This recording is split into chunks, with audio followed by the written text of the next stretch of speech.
अचानक जुदा थी, अचानक जुदा थी, फिरी मुंहिंजा प्यारा माण्हू रूआ वारा उन्हनि लाइ ॾाढो दिलि रुनी है उन्हनि लाइ ॾाढो दिलि रुनी।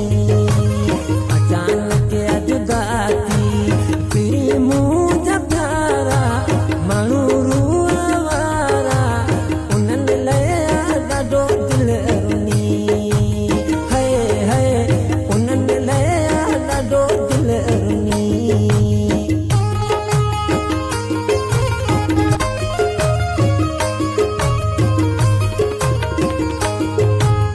अलाए काॾे हलिया आया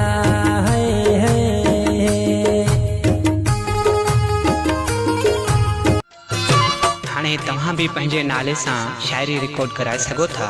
शाइरी रिकॉर्डिंग लाइ हींअर ई व्हाट्सअप नंबर ते राब्तो कंदा 03342176714 034 21 76 714।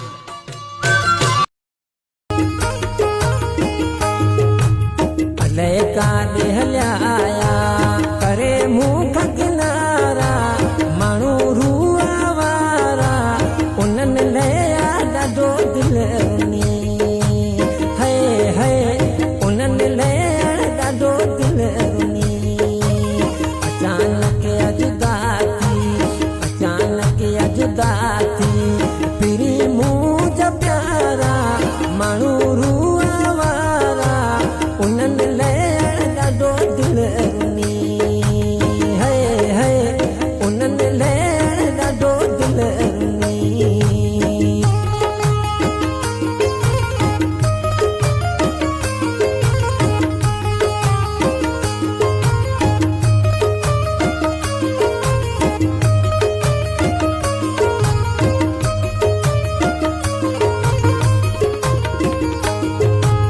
दुखने ऐं सुखने में है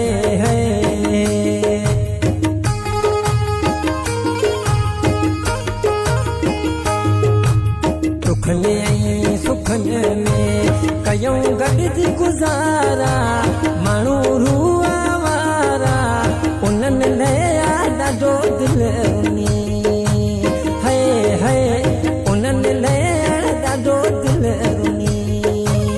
अचानक जुदा थी, अचानक जुदा थी, फिरी मुंहिंजा प्यारा माण्हू रूआ वारा उन्हनि लाइ ॾाढो दिलि रुनी है उन्हनि लाइ ॾाढो दिलि रुनी।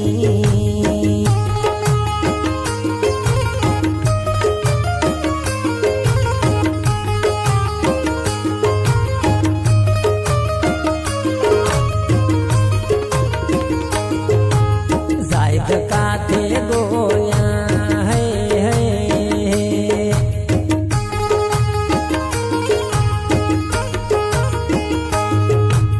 ज़ाहिद काथे ॻोल्हियां रुंझा साज सारा माण्हू रूआ वारा उन्हनि लाइ ॾाढो दिलि रुनी है उन्हनि लाइ ॾाढो दिलि रुनी। अचानक जुदा थी, अचानक जुदा थी, फिरी मुंहिंजा प्यारा माण्हू रूआ वारा उन्हनि